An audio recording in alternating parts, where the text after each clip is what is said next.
and even now when the Supreme Court has upheld your win, that you will work your government and with the opposition to the extent that it remains in the opposition. From where you sit, how should Kenyans take then your move of incorporating members of parliament who were elected in what were opposition parties in the election? Thank you so much. Thank you very much. You know, as I have said, there are many people who today are in Azimio, not because they want to be.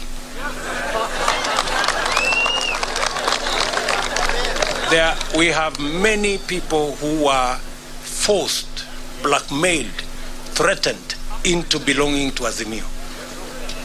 There are many leaders. If many of these leaders, if they tell you their stories, they are horror stories. Many of them were told, if you don't join Azimio, this court case, KRA, will be brought on you, and many other threats. And that's why I said the other day, our good brothers, competitors on the other side, they have to really think of how to take their coalition into the future now that they don't have the instruments of blackmail, threats, and intimidation. Because they have built their coalition using force and blackmail. And you know, this is a country, a democratic country, and you cannot force anybody to make political choices they don't want.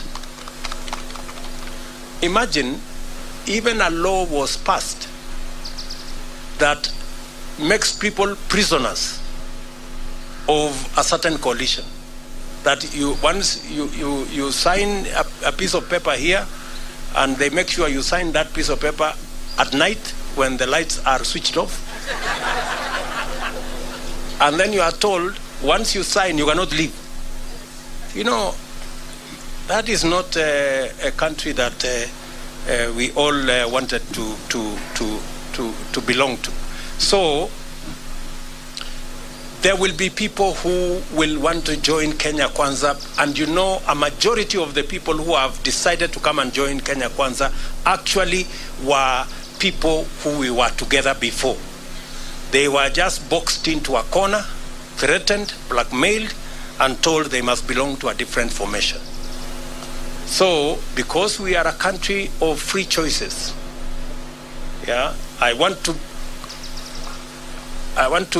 you to know that we will have an opposition in Kenya. There will be no handshake like the one we witnessed before, that creates a mongrel of a government where nobody knows where the line is. That one will not happen.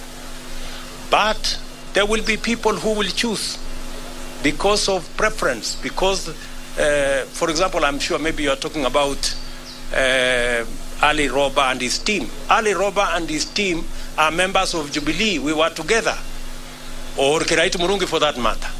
These are people we were together. They were just told, you must be here, otherwise X, Y, and Z will happen. Now that we are breathing fresh air and freedom has arrived, they are now, they can now make the choices. Thank you very much. Any other question? Yes, my good friend. Mpatie ule microphone.